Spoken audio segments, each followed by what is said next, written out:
C November 20 ಮಧ್ಯಾಹ್ನ 12 ಗಂಟೆಗೆ ಕರ್ನಾಟಕ ರಾಜ್ಯದ ಮುಖ್ಯಮಂತ್ರಿಗಳಾದ ಮಾನ್ಯ ಶ್ರೀ BS ಯಡಿಯೂರಪ್ಪನವರು ನಮ್ಮ ಎಲ್ಲ ಹೋಮಿಯೋಪತಿ ಕರ್ನಾಟಕ ಬಾಂಧವರ ಪರವಾಗಿ ನಮ್ಮ ಕನಸಿನ ಸಾಕ್ಷಾತ್ಕಾರವಾದ ಹೋಮಿಯೋ ಭವನವನ್ನು ಉದ್ಘಾಟಿಸಿದ್ದಾರೆ. ಈ ಹೋಮಿಯೋ ಭವನ ಎಲ್ಲ ಹೋಮಿಯೋಪತಿ ವೈದ್ಯರ ಘನತೆ ಮತ್ತು ಗೌರವದ ಸಂಕೇತ. ಇದೆಲ್ಲರಿಗೂ ಒಂದು ಹೆಮ್ಮೆ ಪಡುವಂತಹ ವಿಷಯ. ಕಾರಣ ಇಷ್ಟೇ, ಇಡೀ ರಾಷ್ಟ್ರದಲ್ಲಿ ಈ ಮಾದರಿಯ ಒಂದು ಕಟ್ಟಡ, ಈ ಮಾದರಿಯ ಒಂದು ಜಾಗ, ಈ ಮಾದರಿಯ ಒಂದು ವ್ಯವಸ್ಥಿತ ಸುಸಜ್ಜಿತವಾದಂತಹ ಕಟ್ಟಡ ಭಾರತದಲ್ಲಿ ಎಲ್ಲಿಯೂ ಇಲ್ಲ. ಇದು ಮೊದಲನೇ ಮಾದರಿ. ಎರಡನೇದು, ಈ ಎಲ್ಲ ಕಾರ್ಯಗಳ ಹಿಂದೆ ನಾನು 2013 ಜನವರಿ 17ರಂದು ಅಧ್ಯಕ್ಷನಾಗಿ ಸ್ವೀಕರಿಸಿದ ನಂತರ ಇಲ್ಲಿಯವರೆಗೆ ಅಂದರೆ ಸುಮಾರು 8 ವರ್ಷಗಳ ಕಾಲ ಯಾವುದೇ ಸಂಬಳ, ಸಾರಿಗೆ, ಭತ್ಯೆ, ಕಾರು, ಯಾವುದೇ ಸವಲತ್ತುಗಳನ್ನು ಪಡೆದುಕೊಳ್ಳದೆ ಆ ಎಲ್ಲ ಹಣವನ್ನು ಇಲ್ಲಿಗೆ ತಂದು ಹಾಕಿದ್ದೇನೆ. ಯಾರೋ ಕೇಳಿದರು, ನೀವು ಇದಕ್ಕೆಲ್ಲ ರಸೀದಿ ಇಟ್ಟಿದ್ದೀರಾ ಅಂತ.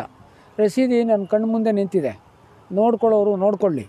ಇಲ್ಲದೇ ಇದ್ದರೆ ಅವರು ಸೂರ್ಯನಿಗೆ ಕುರುಡನಿಗೆ ಕಣ್ಣು ಕಾಣದೆ ಹೋದರೆ ಅದು ಕನ್ನಡಿ ತಪ್ಪಲ್ಲ, ಅದು ನೋಡೋನ್ ತಪ್ಪು. ನಾವಂತೂ ಕನ್ನಡಿಗೆ ಅಂಗೈ ಹುಣ್ಣಿಗೆ ಕನ್ನಡಿನೇನೋಷ್ಟು ಮಟ್ಟಿನ ಕೆಲಸವನ್ನು ಮಾಡಿ ತೋರಿಸಿದ್ದೇವೆ.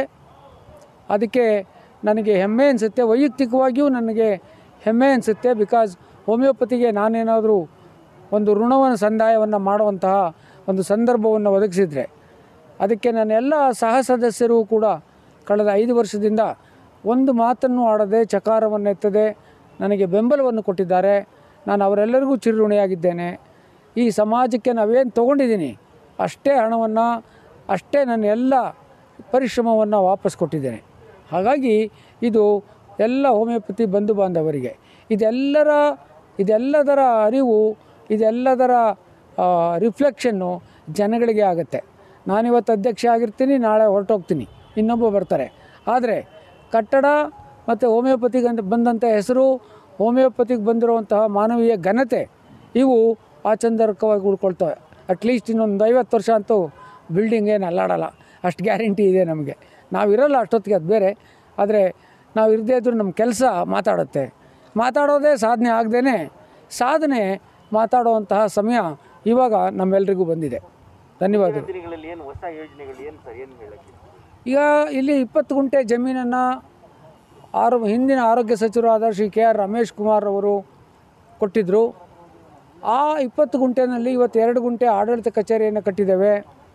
ಇನ್ನು 18 ಗುಂಟೆ ಜಾಗದಲ್ಲಿ ನಮ್ಮ ರವೀಂದ್ರ ಕಲಾಕ್ಷೇತ್ರದ ಮಾದರಿಯಲ್ಲಿ ಇಲ್ಲಿ ಒಂದು ಆಡಿಟೋರಿಯಮ್ಮು ಮತ್ತು ಮೇಲ್ಗಡೆ ಒಂದು ಕೆಫೆಟೇರಿಯಾ, ಒಂದು ವಾಚನಾಲಯ, ಒಂದು ಫ್ರೀ ಕ್ಲಿನಿಕ್ಕು, ಈ ಥರದ್ದು ಒಂದು ATM, ಜನಪರ ಕಾರ್ಯಗಳನ್ನು ಈ ಹೋಮಿಯೋ ಭವನದ ಆವರಣ ಆಗಬೇಕು. ನಮ್ಮೆಲ್ಲ ಆಸ್ಪತ್ರೆಗಳು ಕೂಡ ಮಧ್ಯಾಹ್ನ 3 ಗಂಟೆ ನಂತರ ಮಲಕ್ಕೊಂಬಿಡ್ತವೆ. ಆದರೆ ಈ ಹೋಮಿಯೋ ಭವನದ ನಮಗೆ ಇದುವರೆಗೂ ನಮಗೆ ಅನುದಾನ, ಇದಕ್ಕೆ ನಾವು ಯಾವುದನ್ನು ತೊಗೊಂಡಿಲ್ಲ. ಸರ್ಕಾರದಿಂದ ಅನುದಾನ ಇಲ್ಲ, ಸಾರ್ವಜನಿಕರಿಂದ ಅನುದಾನವಿಲ್ಲ. ಸ್ವಂತ ಹಣವನ್ನು ಕ್ರೋಢೀಕರಿಸಿ, ಶೇಖರಿಸಿ, ಜೇನುನೊಣ ಹನಿ ತುಪ್ಪವನ್ನು ಉಳಿಸಿ ಜೇನುತುಪ್ಪ ಕೊಟ್ಟಂಗೆ ನಾವು ಇವತ್ತು ನಮ್ಮ ಸಮಾಜಕ್ಕೆ ವಾಪಸ್ ಕೊಡ್ತಾಯಿದ್ದೀವಿ. ಇನ್ನು ಮುಂದೆ ನಮ್ಮ ಸನ್ಮಾನ್ಯ ಯಡಿಯೂರಪ್ಪನವರು ಇವತ್ತು ಉದ್ಘಾಟನೆ ಮಾಡಿದ್ದಾರೆ. ಸನ್ಮಾನ್ಯ ಡಾಕ್ಟರ್ ಸುಧಾಕರ್ ಅವರು ಕೂಡ ಬಂದಿದ್ದಾರೆ. ಸುರೇಶ್ ಕುಮಾರ್ ಅವರು ಕೂಡ ಬಂದಿದ್ದಾರೆ. ಇದು ಸುರೇಶ್ ಕುಮಾರ್ ಅವರ ಕ್ಷೇತ್ರ. ಅವರೆಲ್ಲರನ್ನೂ ರಿಕ್ವೆಸ್ಟ್ ಮಾಡಿಕೊಂಡು ನಾವು ಸರ್ಕಾರನ ಒತ್ತಾಯ ಮಾಡ್ತಾ ಇರೋದು 177 ತಾಲೂಕುಗಳಲ್ಲೂ ಕೂಡ ಹೋಮಿಯೋಪತಿ ಕೇಂದ್ರವನ್ನು ಅತ್ಯಂತ ಕಡಿಮೆ ಬೆಲೆಯಲ್ಲಿ, ಅಪಾಯಕಾರಿ ಅಲ್ಲದ, ದುಬಾರಿ ಅಲ್ಲದ, ಮಾನವೀಯ ಮೌಲ್ಯತೆಗಳನ್ನು, ಘನತೆಯನ್ನು, ರಣವೈದ್ಯ ಇಲ್ಲದೆ ಮಾಡುವಂಥ ಒಂದು ಪದ್ಧತಿಯನ್ನು ಉತ್ತೇಜಿಸುವುದು ಮತ್ತು ನಮಗೆಲ್ರಿಗೂ ಪ್ರೋತ್ಸಾಹ ಕೊಡೋದು ಸರ್ಕಾರದ ಮತ್ತು ಜನರ ನೈತಿಕತೆಯ ಮೇಲೆ ಇದೆ. ನಮಗೆ ಕೊಟ್ಟರೆ ನಾವು ಅವರಿಗೆ ಖಂಡಿತ ವಾಪಸ್ ಕೊಡ್ತೀವಿ. ಈ ಕರ್ನಾಟಕ ರಾಜ್ಯ ಎಲ್ಲ ಹೋಮಿಯೋಪತಿ ವೈದ್ಯ ಮಿತ್ರರಿಗೆ ಏನು ನಾವು ಮೆಸೇಜ್ ಕೊಡಬೇಕಂತ ಅಂತೀವಿ ಅಂದರೆ 2012ರಲ್ಲಿ ನಾವು ಏನು ಹೋಮಿಯೋಪತಿಕ್ 2012-13ರಲ್ಲಿ ಏನು ಎಲೆಕ್ಷನ್ಸ್ ಬಂದು ನಮ್ಮದು ಹೋಮಿಯೋಪತಿ ಮಂಡಳಿದ ಹೊಸ ಬಾಡಿ ಮಾಡೋದು ಅದು ಆ ಎಜೆಂಡದಲ್ಲಿ ನಮ್ಮದೊಂದು ಅಜೆಂಡ ಒಂದು 2-3 ಅಜೆಂಡ ಇದ್ದು. ಒಂದು, ನಾವು ಗೆದ್ದ ಮೇಲೆ ಒಂದು ಹೋಮಿಯೋಪತಿ ಭವನ್ ಅನ್ನೋದು ನಮ್ಮ ಡಾಕ್ಟರ್ BT ರುದ್ರೇಶ್ ಸರ್ ಅವರ ಅಧ್ಯಕ್ಷತೆಯಲ್ಲಿ ಬೆಂಗಳೂರಲ್ಲಿ ಒಂದು ಹೋಮಿಯೋಪತಿ ಭವನ್ ಅಂತ ಮಾಡ್ತೀವಿ ಅಂತ ಹೇಳಿದ್ದೇವೆ.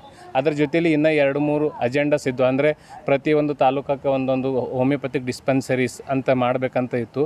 ಆ ನಿಟ್ಟಿನಲ್ಲಿ ಸುಮಾರು ನಾವು ಈಗ 6-7 ವರ್ಷದಿಂದ ನಾವೇನು ನಮ್ಮ ಅಧ್ಯಕ್ಷರ ಒಂದು ನೇತೃತ್ವದಲ್ಲಿ ನಮ್ಮ ಎಲ್ಲ ಸದಸ್ಯರು ಸೇರಿ ನಾವು ಕೊಟ್ಟಂಥ ಅಜೆಂಡಾದಲ್ಲಿ ಆಲ್ಮೋಸ್ಟ್ 90% ಅಜೆಂಡಾ ಮಾಡಿದ್ದೀವಿ. ಇದು ಒಂದು ಕೊನೆಯ ಅಜೆಂಡಾವಾಗಿ ಉಳಿದಿತ್ತು. ಇದು ಒಂದು ಬಿಗ್ಗೆಸ್ಟ್, ಯಾಕಂದರೆ ಸುಮಾರು ನಮ್ಮ ಮಂಡಳಿ ಆಗಿ ಒಂದು 15-20 ವರ್ಷ ಆದರೂ ಕೂಡ ಬೆಂಗಳೂರು 73ರಿಂದ ನಮ್ಮ ಮಂಡಳಿ ಇದ್ದರೂ ಕೂಡ ನಮ್ಮ ಬೆಂಗಳೂರದಂಥ ರಾಜಧಾನಿ ಬೆಂಗಳೂರಲ್ಲಿ ಒಂದೂ ಹೋಮಿಯೋಪತಿ ಡಾಕ್ಟರ್ಸಿಗೆ ಅಂತ ಯಾವುದೋ ಒಂದು ಕಾಮನಾಗಿ ಪ್ಲೇಸ್ ಆಗಿ ಇರ್ತಿರಲಿಲ್ಲ.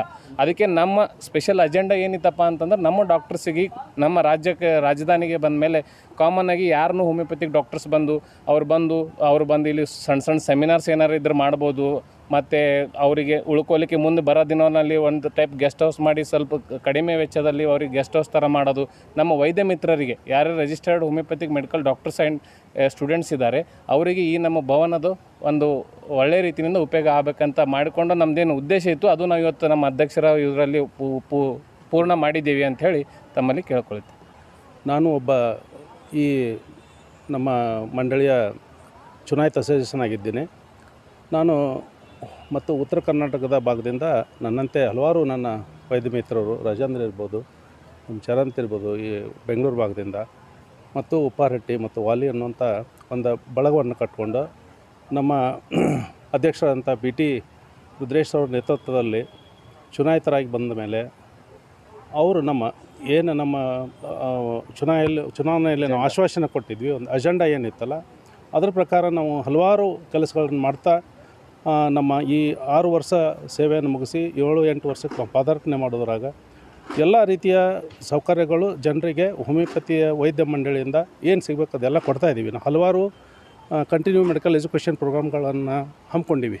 ಅದು ಹಲವಾರು ಭಾಗಗಳಲ್ಲಿ ಬೆಳಗಾವಿ, ಗದಗ, ಹುಬ್ಬಳ್ಳಿಯಲ್ಲಿ, ಅದರಂತೆ ಗುಲ್ಬರ್ಗಾದಲ್ಲಿ ಈ ಥರ ಡಿಸ್ಟಿಕ್ ವೈಸ್ ನಾವೆಲ್ಲ ಹಲವಾರು ಕಾರ್ಯಕ್ರಮ ಹಮ್ಮಿಕೊಂಡು ವೈದ್ಯರಿಗೆ ಒಂದು ಒಳ್ಳೆಯ ವೈದ್ಯಕೀಯ ಜ್ಞಾನವನ್ನು ಕೊಡುವಂಥ ಕೆಲಸವನ್ನು ಪರಿಪೂರ್ಣವಾಗಿ ಮಾಡಿದ್ವಿ ಅಂತ ಹೇಳಲಿಕ್ಕೆ ನನಗೆ ಭಾಳ ಸಂತೋಷವಾಗುತ್ತದೆ.